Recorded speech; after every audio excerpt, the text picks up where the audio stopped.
विद्यार्थी मित्रांनो, आपण पाहत आहात जीनियस मॅथ चॅनल आणि या चॅनलवर अभियोग्यता परीक्षा 2017 मध्ये जो पहिला पेपर घेतला होता त्या पेपरमधील गणित बुद्धिमत्तेची संपूर्ण स्पष्टीकरण ट्रिकसह पाहणार आहोत. गणित आणि बुद्धिमत्ता जर तुमचं चांगला हँड असेल तर 110 गुण आणि 110 पैकी सहज तुम्ही 100 गुण घेऊ शकतात. इतकी गणिताची तयारी होऊ शकते. पाहत रहा जीनियस मॅथ चॅनल. विद्यार्थी मित्रांनो, या व्हिडिओमध्ये पाहूया आपण शिक्षक अभियोग्यता परीक्षा.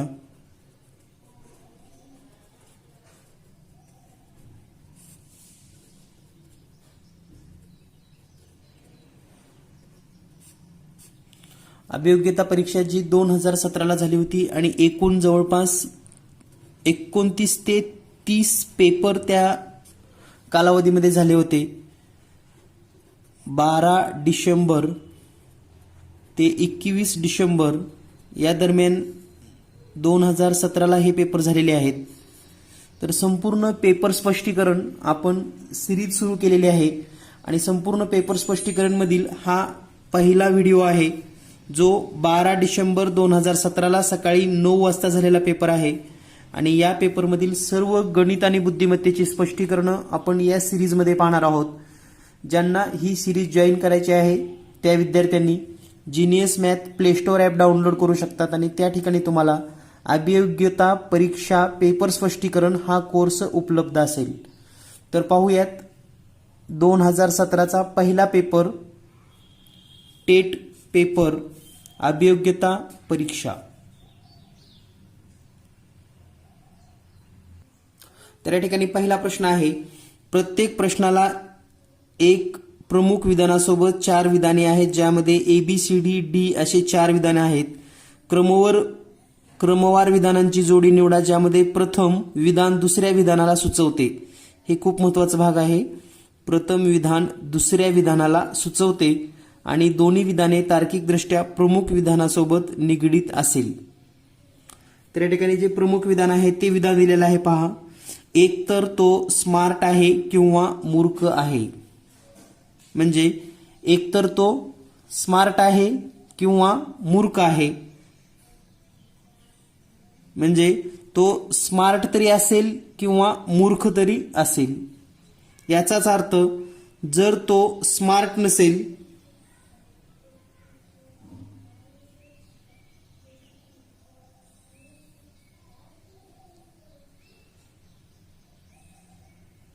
म्हणजे या ठिकाणी आपल्याला असं म्हणता येईल एकतर तो स्मार्ट आहे.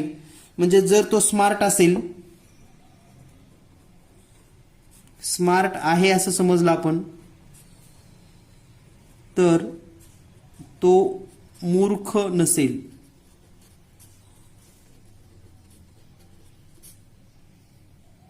किंवा आपल्याला असं म्हणावं लागेल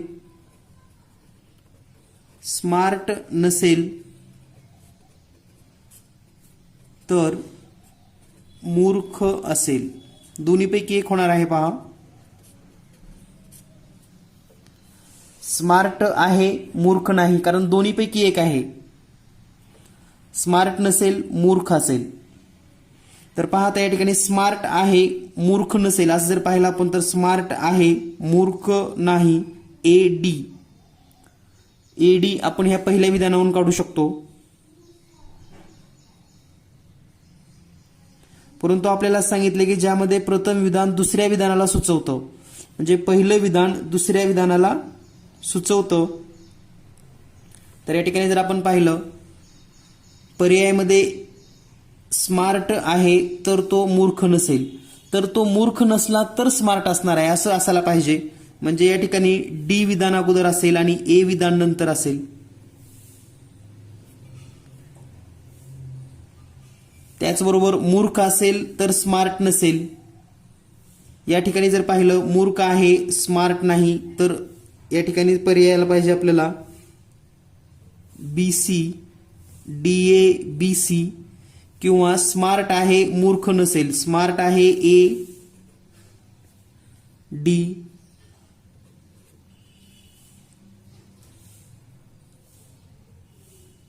तर इतके पर्याय बरोबर आहेत आणि पर्यायामध्ये विधान DA हे बरोबर दिलेलं आहे. म्हणजे DA हा एकच पर्याय तुम्हाला या ठिकाणी दिसेल. म्हणून या प्रश्नाचं उत्तर आहे पर्याय.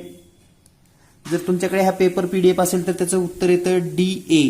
आणि त्याचं स्पष्टीकरण असं आहे की या विधानावरून आपल्याला याचं तर्क काढता आला पाहिजे. यानंतर पाहूया आपण दुसरा प्रश्न. यानंतर दुसरा प्रश्न आहे 19 जून 1440 रोजी आठवड्याचा वार कोणता होता. तर आता हे प्रश्न सोडवण्याच्या प्रत्येकाच्या वेगवेगळ्या पद्धती आहेत, परंतु एक कॉमन पद्धत जी मी यापूर्वी पण सांगितलेली आहे आणि ज्यामध्ये तुम्हाला जास्त काही लक्षात ठेवायची गरज नाही अशी पद्धत आपण या ठिकाणी पाहणार आहोत. तर हा प्रश्न आपण आजच्या तारखेवरून सोडवणार आहोत. म्हणजे आज 10 सप्टेंबर 2020 आहे आणि वाजचा वार आहे गुरुवार. म्हणजे आपण आजच्या तारखेवरून तिथपर्यंत जाणार आहोत आणि याला सुद्धा 1-2 मिनिटाच्या आत आपण सोडवू शकतो. तर पहा आता आजची तारीख आहे, यावरून आपल्याला 19 जून 2020 ची तारीख काढायची आहे. तर 19 जून 2020 ला जात असताना सुरुवातीला सप्टेंबर महिन्याचा जर विचार केला तर सप्टेंबर महिन्याचे 9 दिवस, त्यानंतर ऑक्टोबर महिना, ऑक्टोबरचे 3 दिवस, कारण ऑक्टोबर 31 दिवसाचा असतो म्हणजे वरचे 3 दिवस जास्त आहेत. त्यानंतर जुलै, जुलैचे पण 3 दिवस आणि जून, जूनचे 19 जून तारीख विचारले म्हणजे 19 जूनच्या आधीचे दिवस जर सोडले आपण तर या ठिकाणी 18 दिवस सोडावे लागतील. म्हणजेच एकूण आपण तर या ठिकाणी 19 जून तारीख आहे म्हणजे जूनचे 11 दिवस आपल्याला गृहीत धरावे लागतील. तर या ठिकाणी एकूण जर बेरीज केली आपण 19 तारीख म्हणजे जूनचे 11 दिवस, कारण पुढचे 20 पासून 30 पर्यंतचे. तर हे टोटल जर केलं तर पहा 9 आणि 3 12 आणि 3 15, 15 आणि 11 26. 26 ला आपण 7 न भागूयात, भागाकार येईल 3 आणि बाकी असेल 5. आता पाठीमागची तारीख आहे म्हणून गुरुवारच्या पूर्वी 5 दिवस, पूर्वी 5 दिवस गुरुवारच्या आधी. तर गुरुवारच्या आधी जर पाठीमागे तुम्ही आलात बुधवार, मंगळवार, सोमवार, रविवार, शनिवार, म्हणजेच आपण असं लिहू शकतो 19 जून 2020 रोजी शनिवार आहे. आता 19 जून 2020 वरून डायरेक्ट आपण 19 जून 1440 ला कसं जायचं हे आपण पाहूयात. तर 19 जून 2020 यामधून 19 जून 1440 वजा करूयात. 0, 12 मधून 4 गेले 8, 10 मधून 9 मधून 4 गेले 5 आणि हे 0 म्हणजे 580 वर्ष होतात. म्हणजे 580 वर्ष आपल्याला पाठीमागे जायचंय. आता यामध्ये एकूण लीप वर्ष किती आहेत हे आपण समजून घेऊयात. तर लीप वर्ष जर काढायचं असेल आपणास तर 2020 लीप वर्ष आहे आणि 580 पण लीप वर्ष आहे, कारण 4 ने भाग जातो.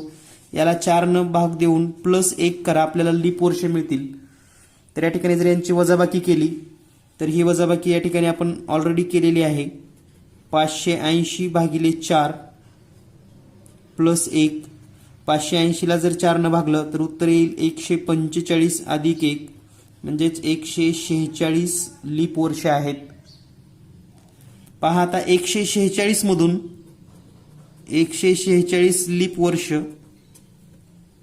यामध्ये 1900 लीप वर्ष नाही, 1700 लीप वर्ष नाही, 1500 लीप वर्ष नाही आणि 1400 पण लीप वर्ष नाही. म्हणजे हे 4 वर्ष पुन्हा कमी करावे लागतील. म्हणजेच 146 वजा 4 142. तर हे लीप वर्षाचे आता 142 या वर्षामध्ये आपण कन्वर्ट म्हणजे प्लस करतोय. तर हे टोटल येईल 2 2 हातचे 1 722. आता पहा 722 दिवस पाठीमागे जायचं आहे आपणास आणि 722 ला जर आपण 7 न भागलं 7 1 7 7 1 7 शून्याचा भाग बसला 7 त्रिक 21 आणि बाकी आली 3 सॉरी बाकी आली 1 बाकी 1 याचा अर्थ 19 जून 2020 ला जो वार आहे त्याच्या पूर्वीचा एक दिवस म्हणजे या ठिकाणी शनिवार आहे आणि शनिवारच्या पूर्वी एक दिवस म्हणजेच याचं उत्तर असेल शुक्रवार. पर्याय क्रमांक सी. शनिवारच्या पूर्वी एक दिवस, शनिवार पूर्वी एक दिवस म्हणून शुक्रवार. तर या पद्धतीने ही मेथड, यामध्ये तुम्हाला जास्त सूत्र लक्षात ठेवायचं नाही, जास्त माहिती लक्षात ठेवायची नाही, अगदी सोप्या पद्धतीने, कुठल्या वाराची कोड लक्षात ठेवायची गरज नाही, सहज आणि सोप्या पद्धतीने तुम्ही हा प्रश्न सोडवू शकतात. यानंतर पाहूया आपण पुढील प्रश्न. यानंतर पुढील प्रश्न आहे, दिलेल्या आकृतीचा सहसंबंध शोधायचा आहे आणि पुढे येणारी आकृती शोधायची आहे. तर पहा, निरीक्षण केल्यानंतर या वर्तुळाच्या वरच्या टोकाला हा बॉक्स आहे आणि तो गडद रंगाने रंगवलेला आहे. त्यानंतर तो बॉक्स या टोकाला आलेला आहे, पुन्हा तो व्हाईट केलेला आहे, पुन्हा या टोकाला आलेला आहे गडद. आता या आकृतीमध्ये असा असेल, हा त्रिकोण आणि हा बॉक्स इथंच असेल, पण याला रंग वगैरे कुठला दिलेला नसेल आणि म्हणून या प्रश्नाचं उत्तर आहे पर्याय क्रमांक सी. यानंतर पुढील प्रश्न आहे, मुलीचा वर्ग एका रांगेत उभा आहे. एक मुलगी दोन्ही बाजूनी 9व्या स्थानावर उभी आहे, तर वर्गात एकूण किती मुले आहेत? पहा, ओळीने उभा केलेले आहेत आणि जे मध्यभागी आहे म्हणजे 9वी मुलगी आहे, ती इकडून पण 9वी आहे आणि इकडून पण 9वी आहे, म्हणजे या ठिकाणी 8 मुली असतील आणि या बाजूला 8 मुली असतील आणि ही मधली एक, 8 आणि 8 16 आणि 1 17, तर टोटल या ठिकाणी 17 मुली असतील. पर्याय क्रमांक बी. यानंतर पुढील प्रश्न पाहूया आपण. दिलेला हा जो भाग आहे या आकृतीमध्ये कोणत्या आकृतीला जोडलेला आहे हे आपण पाहणार आहोत. तर या ठिकाणी कोणत्या आकृतीला जोडला आहे जर निरीक्षण केलात तुम्ही तर या ठिकाणी एकूण 4 आकृती दिलेल्या आहेत. तर पर्याय क्रमांक बी बरोबर आहे, कारण हा जो भाग आहे यासारखा हा इतर आकृतीमध्ये कुठेही दिसणार नाही, फक्त बी मध्ये तो दिसतो. यानंतर पुढील प्रश्न आहे, सरळ रूप द्या. तर या ठिकाणी आपल्याला बेरीज करायची होती आणि बेरीज करताना पहा, 3972, 7646, 8791, 2763, 9437. तर बऱ्याच वेळेस आपण हा प्रश्न बघूनच घाबरतो की हा प्रश्न कसा सोडवायचा, किती वेळ लागेल. तर खूप वेळ लागत नाही, कारण तुम्हाला एकक आणि दशकचे जरी अंक मिळाले तर तुम्ही लगेच उत्तर शोधू शकतात. तर पहा, या ठिकाणी 2 आणि 6 8 आणि 1 9, 9 आणि 3 12, 12 आणि 7 19, एकक स्थानी 9 आलेला आहे आणि एकक स्थानी 9 असलेल्या या ठिकाणी तुमच्या समोर पर्याय दिसत असतील. तर पहा, फक्त एकच पर्याय आहे, त्यामुळे इतर बेरजा न करता अगदी सेकंदामध्ये तुम्ही हा प्रश्न सोडवू शकतात. यानंतर पाहूया पुढील प्रश्न आहे, 5/12 चे टक्केवारीत रूपांतर करा. तर अतिशय सोप्या पद्धतीने तुम्ही हे करू शकतात. 5/12 याची जर टक्केवारी काढायची असेल तर याला 100 न गुणायचं. तर पहा, आता 100 न गुणत असताना याला 4 ने भाग जाईल, 4 त्रिकोण 12, हे येईल 25. पुन्हा 25 गुणिले 5 जर केलं तर 125 भागिले 3, हा भागाकार करूयात आपण. 2 1 2, 3 1 3, 3 चौक 12, 3 1 3, 2 उरतील, 3 संग 18, पुन्हा 2 3 संग 18, म्हणजेच 41.66 हे उत्तर बरोबर आहे. यानंतर पाहूया पुढील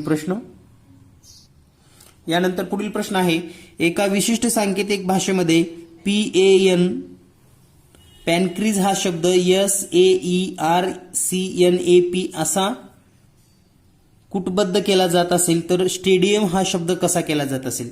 थोडं जर निरीक्षण केलात तुम्ही पहा, PANCREAS हाच शब्द उलटा लिहिलेला आहे, म्हणजे उलट क्रमाने हे अक्षर लिहिलेले आहेत. म्हणजेच हा लिहित असताना यस सुरुवातीला, त्यानंतर ए, त्यानंतर ई, पुढे आर, त्यानंतर CNAP असा लिहिलेला आहे. आता यावरूनच आपल्या लक्षात येईल स्टेडियम लिहित असताना सुद्धा STADIUM तर पहा हा शब्द लिहित असताना यम सुरुवातीला येईल, त्यानंतर हे यम, त्यानंतर यू, त्यानंतर I, D, A, T, S. म्हणजेच या ठिकाणी आपल्याला हे सी पर्याय या ठिकाणी पाहायला मिळेल. तर या पद्धतीने आपण अगदी सेकंदामध्ये हे प्रश्न सोडवू शकतात. यानंतर पुढचा जो प्रश्न आहे तो आहे संख्या मालिकेवरील ए, बी, डी, जी पुढे आणि नंतर शेवटी पी दिलेला आहे. तर आपण थोडं जर संख्या मालिका पाहिल्या तर या ठिकाणी पहा संख्या मालिका आपल्या समोर आहे. ए नंतर बी म्हणजे ए नंतर लगेच बी आलेला आहे, पुन्हा डी आहे म्हणजे एक अक्षराचा फरक आहे, पुन्हा डी नंतर जी आहे तर 2 अक्षराचा फरक आहे. आता जी नंतर मग 3 अक्षर सोडून द्या, 1, 2, 3 आणि के म्हणजे या ठिकाणी के अक्षर येईल आणि केच्या नंतर पुन्हा 1, 2, 3, 4, 5 अक्षर सोडून 4 अक्षर सोडून या ठिकाणी पी आहे. तर या प्रश्नाचं उत्तर आहे के. यानंतर पुढील प्रश्न आहे खालील प्रश्नामध्ये प्रश्नचिन्हाच्या जागी अंदाजे मूल्य यायला हवे, तुम्ही अचूक मूल्य काढायचे अपेक्षित नाही. तर पहा या ठिकाणी 31/3 गुणिले 15 आणि याचा आपल्याला अंदाजे किंमत काढायची आहे. तर अंदाजे काढायचं असेल ना तर मग या 31ला 30 धरा, अंदाजे भागिले 3 गुणिले 15 करा. मग या ठिकाणी 30/3 केलं तर 10 आलं, गुणिले 15 म्हणजे 150. अंदाजे किंमत 150 आणि तुम्ही जर पर्याय पाहिलेत तर पर्याय खूप 150, 160, 180, 140 अशा पद्धतीचे आहेत, म्हणून या प्रश्नाचं उत्तर आहे 150.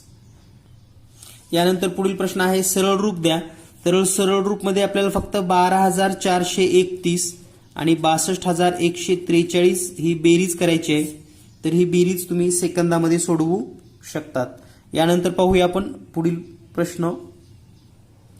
पुढील प्रश्न आहे 3 भिन्न संख्यांचा लसावी 120 आहे, तर खालीलपैकी कोणती त्याचा मसावी असू शकत नाही. तर लसावी दिलाय आपल्याला एलसीएम. एलसीएम किती दिलेला आहे 120. तर खालीलपैकी मसावी कोणता असणार नाही. तर लक्षात घ्या जे पर्याय दिलेले आहेत ते पर्याय या ठिकाणी ठेवतो मी 8, 24, 12 आणि 35. तर जो पण मसावी असेल HCF त्यालाच मराठीमध्ये आपण मसावी असं म्हणतो. तर लक्षात घ्या लसावी हा नेहमी मसावीच्या पाड्यात असतो, म्हणजे लसावीला मसावीने भाग जातोच, हे लक्षातच ठेवा. त्यामुळे 120ला 8 ने भाग जातो, 120ला 24 ने भाग जातो, 120ला 12 ने भाग जातो, 120ला 35 ने भाग जात नाही. म्हणजे त्या संख्येचा मसावी या 3 संख्या आहेत, 35 नाही, म्हणून या प्रश्नाचं उत्तर आहे 35. यानंतर पुढील प्रश्न आहे 127 गुणिले 6. तर हा गुणाकार तुम्ही पण करू शकतात. जे प्रश्न तुम्ही सोडवू शकतात असे प्रश्न मी तुम्हाला फक्त सांगणार आहे, तुम्ही त्याची प्रॅक्टिस करा, नक्की सोडवा. यानंतर पाहूया आपण पुढील प्रश्न. यानंतर पुढील प्रश्न आहे मुकेश आणि सुरेश यांच्या वयाचे गुणोत्तर 2:3 आहे. 12 वर्षानंतर त्यांच्या वयाचे गुणोत्तर 11:15 होईल. तर सुरेशचे वय किती आहे वर्षामध्ये आपल्याला विचारलेलं आहे. तर पहा त्यांचं जे गुणोत्तर दिलेलं आहे मुकेश आणि सुरेश यांचं गुणोत्तर आहे 2x आणि 3x, कारण 2:3 म्हणजेच 2x 3x. त्यानंतर 12 वर्षानंतर त्यांच्या वयाचं गुणोत्तर 11:15 झालेलं आहे. तर 12 वर्षानंतर यांची वय होतील 2x अधिक 12 आणि 3x अधिक 12 आणि त्यावेळेस यांचं गुणोत्तर असेल 11/15. तर पहा आता हे समीकरण आपण सोडवता आलं पाहिजे. 15 आपण म्हणजे या ठिकाणी तिरकस गुणाकार करूयात. 15 गुणिले 2x अधिक 12, 15 दोन्ही 30x अधिक 15 गुणिले 12 म्हणजेच 180 बरोबर 11 गुणिले 13 3 म्हणजेच 33x आणि 11 गुणिले 12 म्हणजेच 132. त्यानंतर हे 30x इकडे वजा करूयात, म्हणजे 180 वजा 132 आणि 33x वजा 30. तर हे 132 इकडे घेतलं आणि 30x इकडे घेतलेलं आहे. तर 48 बरोबर यांची वजाबाकी 48 आणि इकडे येतं 3x म्हणजेच एक्स बरोबर 48 भागिले 3. 48 ला 3 न भागल्यानंतर उत्तर येईल 16. तर या ठिकाणी आपल्याला सुरेशचं वय विचारलेलं आहे. तर सुरेशचं वय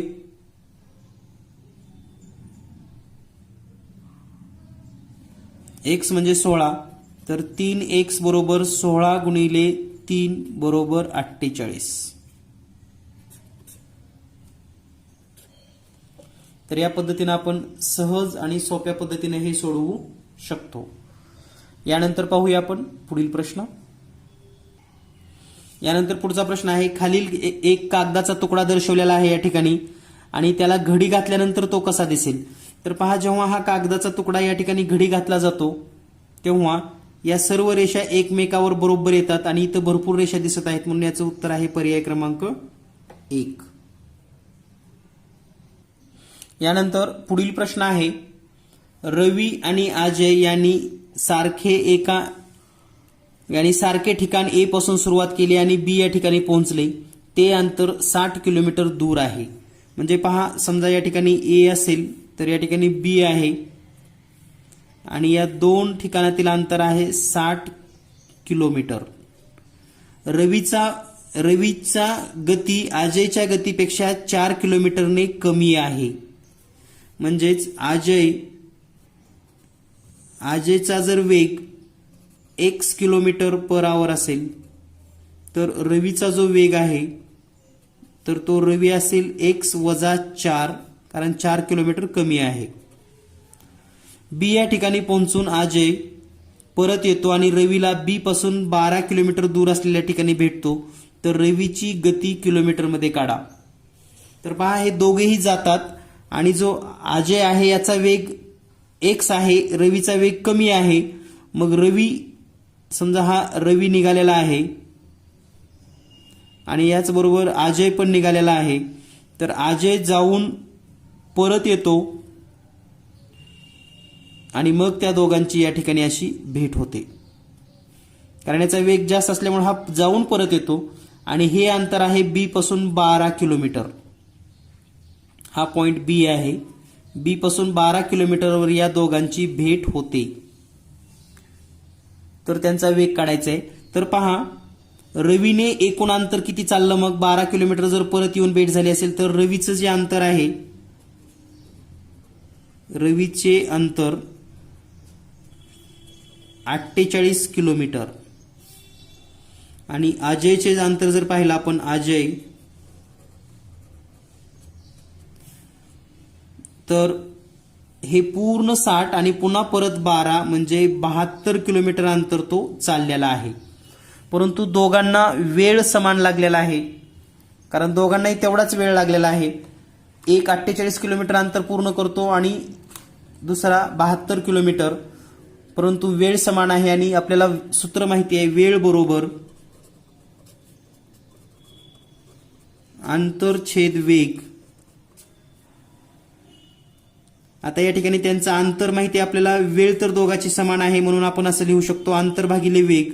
अजयचं येईल 72 छेद x बरोबर 48 छेद x वजा 4. पुन्हा या ठिकाणी तुम्हाला तिरकस गुणाकार करावा लागेल. या ठिकाणी दोन पद्धती आहेत. एक म्हणजे तुम्ही तिरकस गुणाकार न करता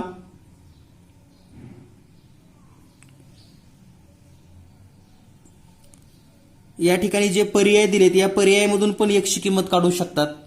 म्हणजे x बरोबर 12 ठेवा, x बरोबर 10 ठेवा, x बरोबर 8 ठेवा, x बरोबर 6 ठेवा. हे बरोबर समीकरण केव्हा होतं हे चेक करू शकतात.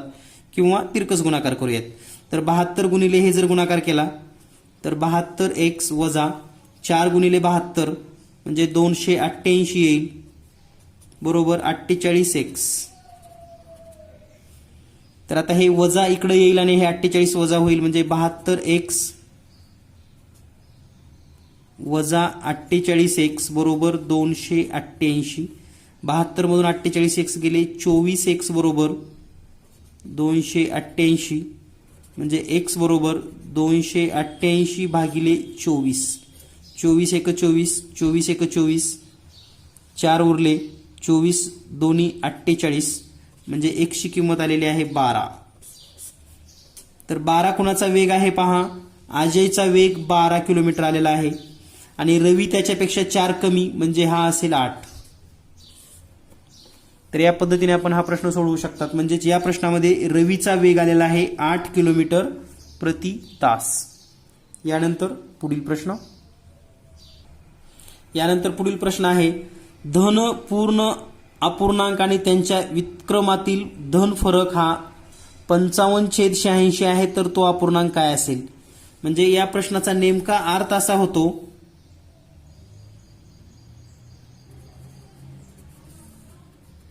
अपूर्णांक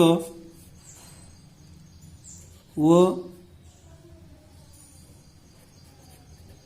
गुणाकार व्यस्त, त्यांना या ठिकाणी व्युत्क्रम शब्द जो वापरायचा आहे तो गुणाकार व्यस्तसाठी वापरायचा आहे.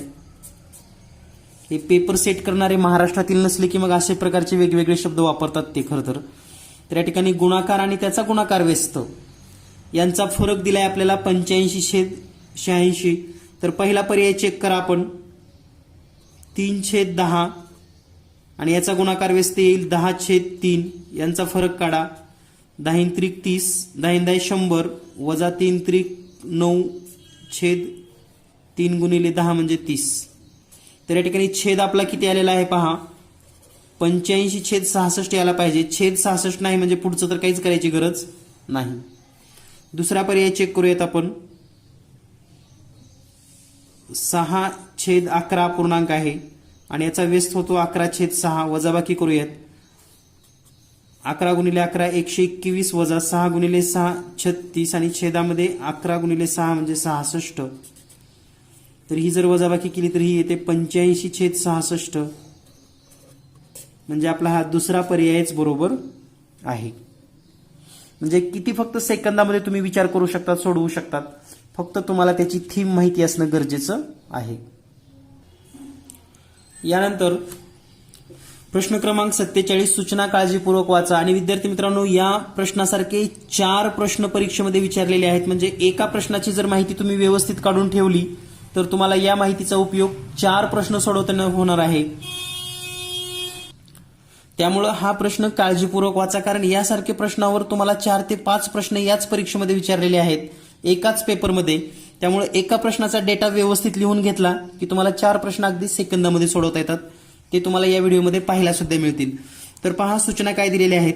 ABCDEFGH केंद्रासमोर बघत एका वर्तुळात बसलेले 8 मित्र आहेत. म्हणजे केंद्रासमोर बघत म्हणजे काय, तर एक वर्तुळ आपण काढूयात.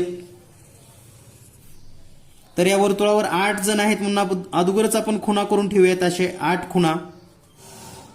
तरच आपल्याला त्यांचे स्थान निश्चित करायला सोपं जाणार आहे. तर पहा आता ह्या खुणा केल्यानंतर माहिती काय आहे, F हा D च्या तात्काळ उजव्या बाजूला आहे. म्हणजे जो F आहे तो D च्या उजव्या बाजूला आहे. तर B हा E च्या तात्काळ डाव्या बाजूला आहे.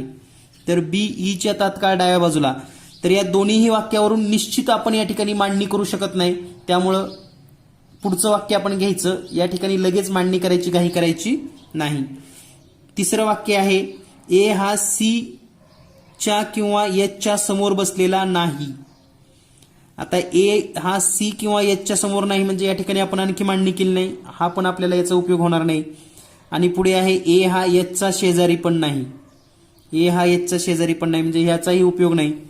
चौथं वाक्य पाहूयात आपण, E आणि H C च्या बाजूला बसले आहेत. E आणि H C च्या बाजूला बसले आहेत. तर हे निश्चित वाक्य आहे. यावरून आपण E, H आणि C ची स्थिती लिहू शकतो. तर पहा C च्या बाजूला, तर कुठंतरी आपल्याला C घ्यायचं आहे, आपण या ठिकाणी C घेऊयात. आणि हे E आणि H त्याच्या बाजूला म्हणजे आपण या ठिकाणी E घेऊयात आणि H या बाजूला घेऊयात. आता या तिन्हीच्या निश्चित स्थिती झाल्यानंतर पुढच्या माहिती घेऊयात आपण. या ठिकाणी A हा C च्या किंवा H च्या समोर बसलेला नाही, यावरून आपल्याला लिहिता येणार नाही. तर 1 नंबरचं वाक्य घेऊयात, F हा D च्या तात्काळ उजव्या बाजूला आहे. तर B हा E च्या तात्काळ डाव्या बाजूला आहे. तर E आहे तर ईच्या तात्काळ डाव्या बाजूला म्हणजे या ठिकाणी बी असेल. त्यानंतर एफ हा डीच्या तात्काळ उजव्या बाजूला. आता आपल्याला एचा उपयोग होईल पहा. ए हा सी किंवा एचच्या समोर नाही, म्हणजे इथं सी किंवा एचच्या समोर नाही, म्हणजे ए या दोन्हीपैकी कुठंच नाही. आणि पुढे सांगितले की ए हा एचच्या पण जवळ नाही, म्हणजे या ठिकाणी येईल मग ए.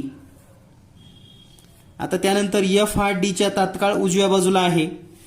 आता दोघ जण जवळ बसवायचे असतील तर या दोन्हीपैकी जागा रिक्त आहे, इथं तर नाही रिक्त, लक्षात घ्या. म्हणून एफ हा डीच्या तात्काळ उजव्या बाजूला, म्हणजे या ठिकाणी जर डी घेतलं तर त्याची उजवी बाजू या ठिकाणी येते एफ. आणि राहिला कोण आता या ठिकाणी, तर तो म्हणजे जी. तर हे झाले यांची स्थान निश्चिती. इतका वेळ तुम्हाला लागेल, परंतु याचे 4 प्रश्न तुम्ही सोडवू शकतात. तर पाहूया आता या ठिकाणी प्रश्न काय आहे. जी ची स्थिती काय आहे. तर जी ची स्थिती जर आपण पाहिली तर या ठिकाणी पर्यायामध्ये पर्याय आणि हे आकृती आपल्याला दोन्ही एकत्र चेक करावे लागतील. तर या ठिकाणी पहा, एफच्या डावीकडे चौथा, एफच्या डावीकडे चौथा पहा, एफ आणि डावीकडे 1 2 3 तिसरा आहे, म्हणजे पहिला पर्याय चूक आहे. बीच्या डावीकडे तिसरा, बी ची डावी बाजू 1 2 3 नाही शक्य. त्यानंतर बीच्या उजवीकडे तिसरा, बीच्या उजवीकडे तिसरा पण येणार नाही.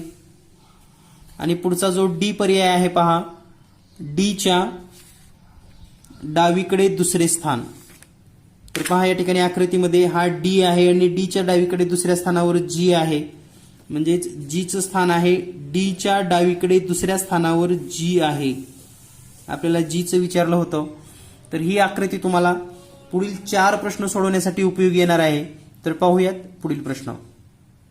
यानंतर पुढचा अतिशय सोपा प्रश्न आहे. जर नारंगीला लाल म्हटले, लालला पिवळा म्हटले, पिवळ्याला गुलाबी म्हटले, गुलाबीला निळा म्हटले, निळ्याला गडद जांभळा म्हटले, गडद जांभळ्याला जांभळा म्हटले, तर केळ्याचा रंग कोणता आहे. तर आपल्याला माहिती आहे केळ्याचा रंग हा पिवळा असतो. तर पिवळ्याला काय म्हटलंय, गुलाबी. एवढंच लक्षात ठेवायचं, बाकी काहीच वाचायचं नाही. केळ्याचा रंग कोणता आहे आपण विचार करायचा, पिवळा. आणि पिवळ्याला काय म्हणतात, गुलाबी. झालं उत्तर आपलं. तर इतक्या सहज आणि सोप्या पद्धतीने हे प्रश्न सोडवता येतात. वेळ जरी कमी असला, कारण या पेपरमध्ये 200 प्रश्न आहेत, लक्षात घ्या. एकूण 200 प्रश्न आणि 120 मिनिटच वेळ असतो. परंतु काही प्रश्न असे असतात जे सेकंदामध्ये सुटतात. त्याच्या ट्रिक तुम्हाला माहिती असणं गरजेचं आहे. यानंतर पुढील प्रश्न आहे. खालील आकृतीमध्ये जर एस पेक्षा 50 अंश मोठा आहे आणि 50 अंशापेक्षा टी मोठा आहे, तर याचं निरीक्षण करायचं आहे आपणास आणि योग्य विधान निवडायचं आहे. तर पहा, दिलेल्या माहितीमध्ये एस पेक्षा 50 मोठा आहे, म्हणजे एस हा 50 पेक्षा लहान आहे. तर तो किती लहान असेल माहिती नाही, म्हणजे मॅक्झिमम 1 2 3 पासून 49 पर्यंत लहान असू शकतो. एस हा 49 असू शकतो आणि टी हा 50 पेक्षा मोठा आहे. तर टी हा मोठा आहे, तर तो किती असू शकतो मॅक्झिमम तेही माहित नाही. परंतु हा 50 आहे आणि हा 50 असेल तर या दोन्हीची बेरीज, तिन्ही कोणाची बेरीज 180 अंश असते. त्यापैकी हा 50 जर वजा केला तर या ठिकाणी हा राहील 130. या दोन्हीची ऍडिशन 130 असेल. आता हा 50 पेक्षा लहान असेल, मिनिमम 50 पेक्षा लहान, तर याचा अर्थ हा मिनिमम 49 असू शकतो. आणि 130 मधून जर मॅक्झिमम 49 जर वजा केलं तर हे येईल 81. म्हणजेच या ठिकाणी जर पर्यायावरून विचार केला आपण तर एस आणि टी 130 पेक्षा लहान असू शकत नाहीत, हे चुकीचं आहे. 50 पेक्षा टी मोठा आणि टी पेक्षा 80 मोठा असणार नाही, कारण हा 81 आहे. आता टी पेक्षा 80 मोठा असणार नाही, कारण हा 50 पेक्षा मोठा नाही, 49 असू शकतो हायेस्ट. म्हणून या ठिकाणी एकच विधान राहतं, टी हा 80 पेक्षा मोठा असणार. कारण टी 80 पेक्षा मोठा असेल, कारण टी जर 81 82, 83 असेल तरच हा यस जो कोण आहे तो 49, 48, 47 या पद्धतीने असणार. म्हणजे मिनिमम हा 81 पेक्षा मोठा अपेक्षित आहे, म्हणजेच 80 पेक्षा मोठा. यानंतर पुढचा प्रश्न आहे 3.1/8 या व्याजदराने, म्हणजे जो दर दिलेला आहे व्याजाचा दर तो आहे 3.1/8. एका रकमेवरील सरळ व्याज मुद्दलाच्या 3/8 पट होण्यासाठी किती वर्ष लागतील. म्हणजे पहा या ठिकाणी पट दिलेले आहे 3/8 होण्यासाठी मुद्दलाच्या किती वर्ष लागतील. दर दिलेला आहे, याला आपण असं लिहू शकतो 8 त्रिक 24 आणि 1 25/8 आणि पट 3/8. तर पहा आता हे सोडवत असताना आपल्याला किती वर्ष लागतील त्यासाठी एक सूत्र आहे, वर्ष बरोबर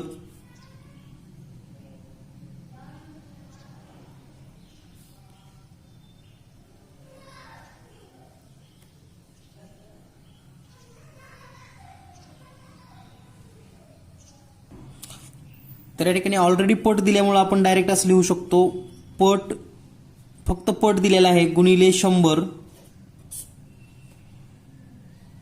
आणि भागिलेमध्ये दर आपल्याला लिहायचा आहे दर. तर या ठिकाणी आपण किमती ठेवूयात. पट आहे 3/8 गुणिले 100, छेदामध्ये दर आहे 25/8. तर या ठिकाणी हे छेदाचा छेद वर गुणाकारामध्ये जाईल आणि हे 8 भागाकारामध्ये येईल. म्हणजेच आपण असं लिहू शकतो पहा 3 गुणिले 100 गुणिले 8 छेदामध्ये 8 गुणिले 25, कारण हे छेदामधलं छेदातच येईल आणि छेदाचा छेद अंशामध्ये जातो. तर या ठिकाणी 8 1 8, 8 1 8, 25 1 25, 25 चौक 100 आणि 3 गुणिले 4 बरोबर 12. म्हणजे या प्रश्नाचं उत्तर आहे 12 वर्ष कालावधी लागेल. यानंतर पुढील प्रश्न आहे एक गोष्ट तुम्हाला दिलेली आहे आणि या गोष्टीला काही क्रमांक दिलेले आहेत. तर हे क्रमांक तुम्हाला वाचायचे आहेत. कावळ्याने गाण्याला सुरुवात केली, कावळ्याने चीज टाकून दिले, कोल्ह्याने कावळ्याच्या गायनाची स्तुती केली, तोंडात चिजीचा तुकडा घेऊन एक कावळा झाडावर बसल्याचे कोल्ह्याने पाहिले, स्तुतीने कावळा खुश झाला. तर पहा गोष्टीची जर सुरुवात केली आणि यावर सुद्धा 4 प्रश्न रिपीट झालेले आहेत. तर हा पण डेटा आपण या ठिकाणी लिहून घेऊयात. तर या ठिकाणी पहा आपण सुरुवातीला 1, 2, 3, 4 आणि 5 नंबरची वाक्य लिहून घेऊयात. 1 नंबरला काय घडलं असेल, तोंडात चीजचा तुकडा घेऊन एक कावळा झाडावर बसल्याचे कोल्ह्याने पाहिले. म्हणजेच यस नंबरचं वाक्य सुरुवातीला आलेलं आहे पहा यस.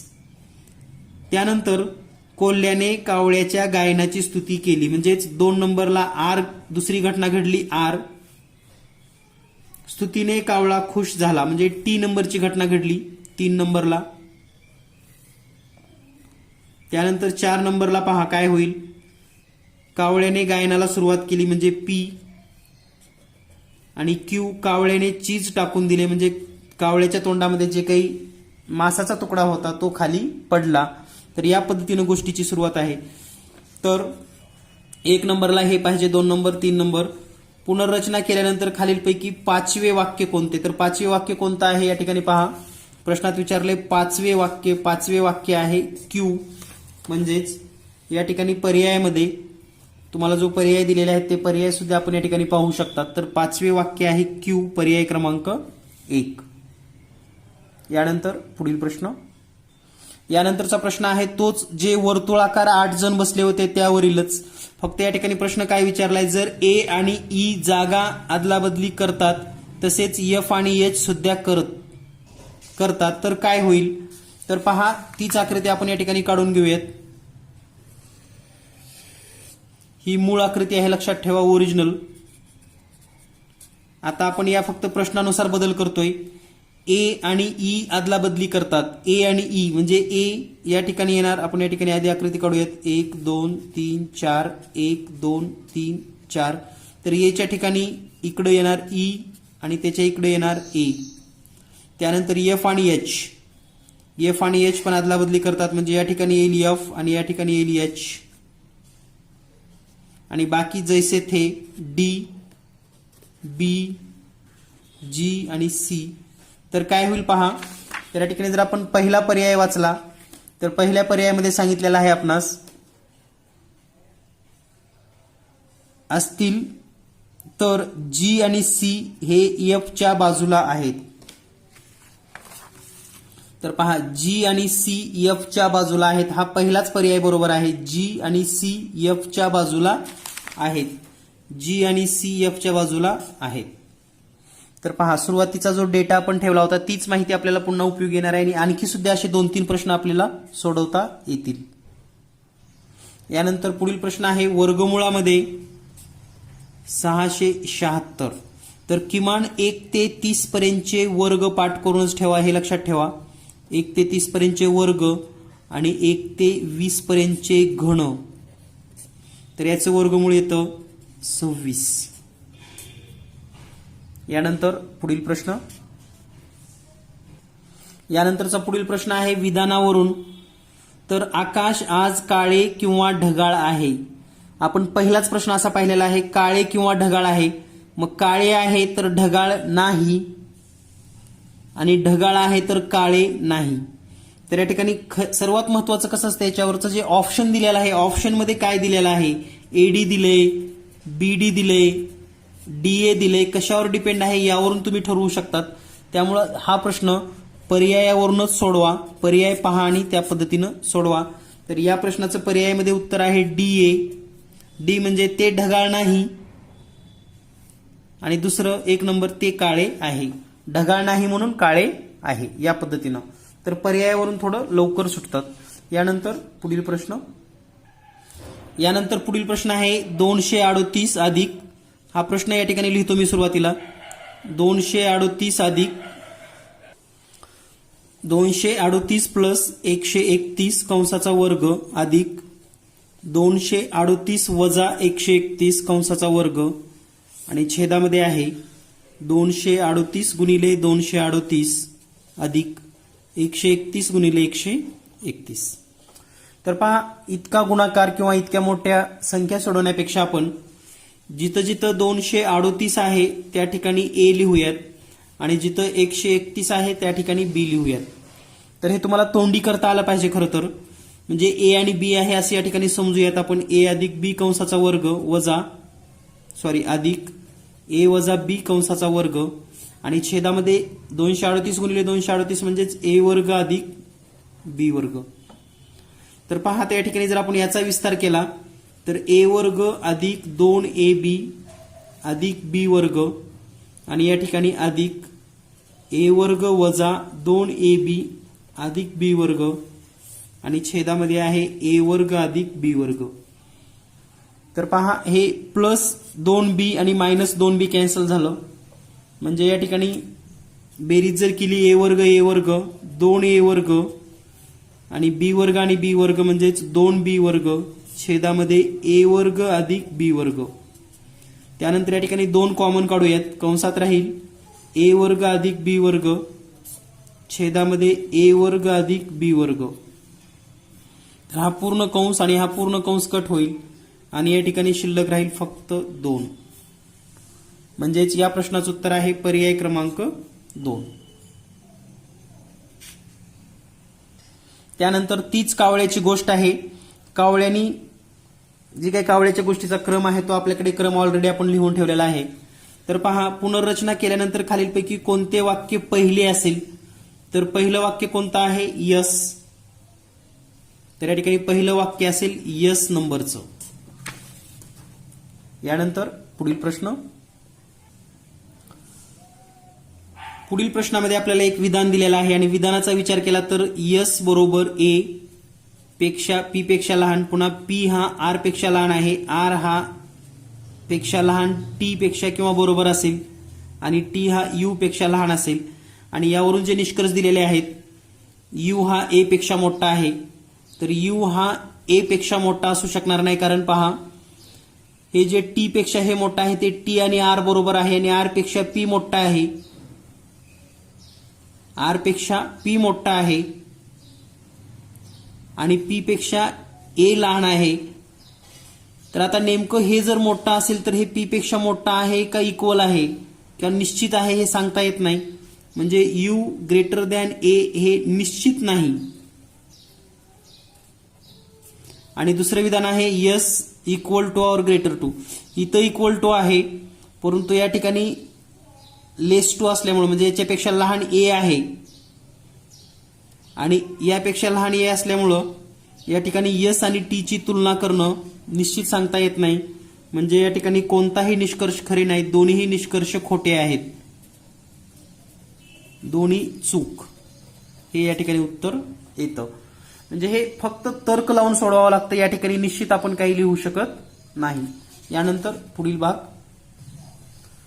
दिलेल्या आकृतीमध्ये जास्तीत जास्त चौकोनाची संख्या काय आहे. तर या ठिकाणी जो चौकोन दिलेला आहे तर चौकोनाच्या संख्येसाठी एक ट्रिक लक्षात ठेवा कायमस्वरूपी. जर हे समान असतील तर याला ठिकाणी नंबर देऊयात 1 2 3 1 2 3 हा गुणाकार करायचा. 3 त्रिक 9 बे दोन्ही 4 आणि या ठिकाणी राहिलेला जो मोठा अंक असेल तो 1. या सर्वांची बेरीज करा आणि ही बेरीज केल्यानंतर तुम्हाला मिळेल 14. म्हणून या प्रश्नाचं उत्तर आहे 14, पर्याय क्रमांक सी. या ठिकाणी पुन्हा कावळ्याच्या गोष्टीतील प्रश्न आहे. पुनर्रचना केल्यानंतर खालीलपैकी दुसरे वाक्य दुसरे असेल तर या ठिकाणी दुसरं वाक्य कोणतं आहे आर. म्हणून या प्रश्नाचं उत्तर आहे आर. यानंतर पुढील प्रश्न आहे त्रिकोणाच्या बाजू 4 5 7 गुणोत्तरामध्ये आहेत, त्यांची परिमिती 48 असेल तर दोन मोठ्या बाजूतील फरक काय. तर पहा जे गुणोत्तर दिलेलं आहे त्यालाच आपण 4x 5x आणि 7x लिहू शकतो. परिमिती म्हणजे 3x अधिक 5x अधिक 7x बरोबर 48. 4 आणि 5 9 आणि 7 16 म्हणजे 16x बरोबर 48. याचाच अर्थ x ची किंमत किती येते 3. आणि मोठ्या दोन बाजू आहेत 5x आणि 7x. तर या ठिकाणी ज्या मोठ्या बाजू आहेत त्या आहेत 5x. आता 5x म्हणजे 3 जर ठेवलं या ठिकाणी तर 5 त्रिक 15 आणि 7x म्हणजेच 7 त्रिक 21. या दोन्हीतला जो फरक आहे तो आहे 6. म्हणजे अगदी तोंडी सुद्धा तुम्ही अशी गणितं सोडवू शकतात आणि त्यासाठी तुम्हाला प्रॅक्टिस करणं गरजेचं आहे. यानंतर पुढील प्रश्न पाहूया आपण. 98 गुणिले 98 वजा 76 गुणिले 76. तर याला बेस्ट पर्याय एकच आहे, डायरेक्ट 98 गुणिले 98 करणे, कारण वेळ जास्त लागत नाही. 8 8 64 ला 4 हातच्याली 6 8 9 72 72 आणि 6 78. त्यानंतर 9 8 72 ला 2 हातच्याली 7 9 9 81 7 88 यांची बेरीज करा. 4 10 हातच्याली 1 6 आणि 1 9 96 0 4. आता राहिलं 76 गुणिले 76 हे पण आपण गुणाकार करू शकतो. आणि ह्या सर्व क्रिया 6 6 36 ला 6 हातच्याली 3 6 7 42 आणि 3 45. पुन्हा या ठिकाणी 0 किंवा या ठिकाणी प्लस देऊ शकतात. 7 सकून 42 ला 2 हातच्याली 4 7 7 49 आणि 4 53. या ठिकाणी 6 7 7 5 आणि या ठिकाणी यांची जर तुम्ही वजाबाकी केली 96 0 4 वजा 5776 तर तुम्हाला हे उत्तर लगेच मिळून जाईल. धन्यवाद. यानंतर पुढचा प्रश्न पाहूयात आपण. पुढील प्रश्न आहे 110 सेमी व 1.10 मीटर यांचं गुणोत्तर काय असेल. तर 110 सेंटीमीटर आणि 1.10 मीटर याचा अर्थ पण हे 110 सेंटीमीटरच झालं, म्हणजे यांचं गुणोत्तर 1:1 असेल. यानंतर पुढील प्रश्न आहे. अमर पश्चिमेकडे 25 किलोमीटर चालत गेला, डावीकडे वळला आणि 15 किलोमीटर चालत गेला, पुन्हा डावीकडे वळला आणि 35 किलोमीटर चालत गेला, नंतर तो उजवीकडे वळला आणि थांबला. आता त्याचे तोंड कोणत्या दिशेला आहे. तर पहा सुरुवातीला तो पश्चिमेकडे गेला, ही पश्चिम, पूर्व, उत्तर आणि दक्षिण. तर तो पश्चिमेकडे 25 किलोमीटर गेला आणि डावीकडे वळला. आता या ठिकाणी डावीकडे वळला म्हणजे या दिशेला वळला असेल तो, आणि पुन्हा 15 किलोमीटर चालत गेला. पुन्हा डावीकडे वळला म्हणजे पुन्हा या दिशेला, पुन्हा 35 किलोमीटर चालत गेलाय तो, 35 किलोमीटर.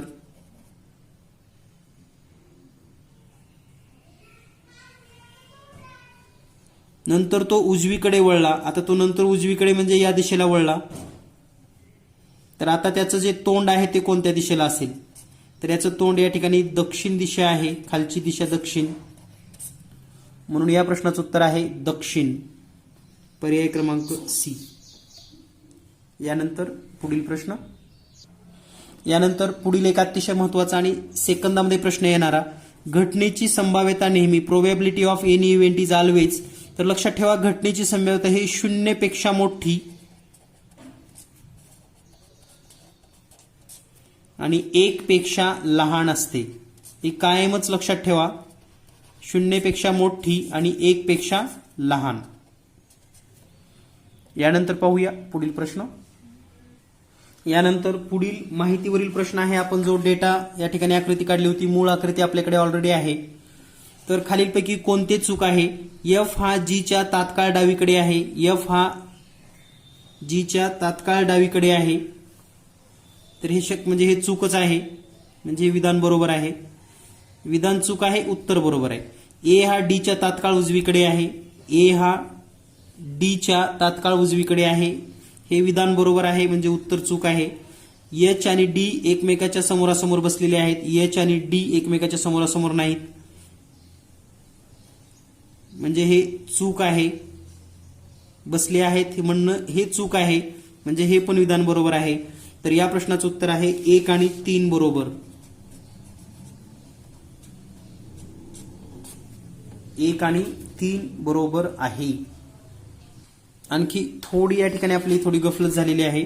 ए हा डीच्या तात्काळ उजवीकडे आहे, तर ए हा डीच्या उजवीकडे नसून तो डीच्या डावीकडे आहे. कारण डी जर असा इकडे तोंड करून बसला तर त्याची डावी बाजू इकडे येते, म्हणून हे पण चूक आहे, म्हणजे हे पण विधान बरोबर आहे. म्हणजे 1, 2 आणि 3 तिन्ही विधानं रॉंग आहेत. यानंतर पुढील भाग.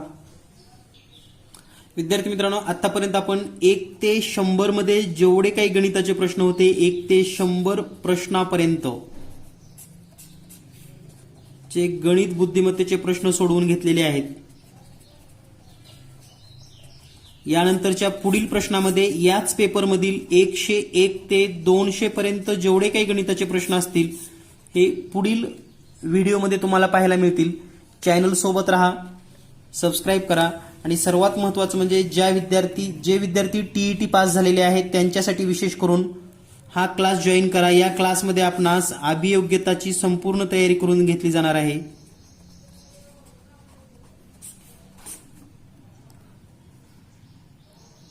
भेटूया लवकरच पुढील व्हिडिओमध्ये. धन्यवाद. Thank you very much.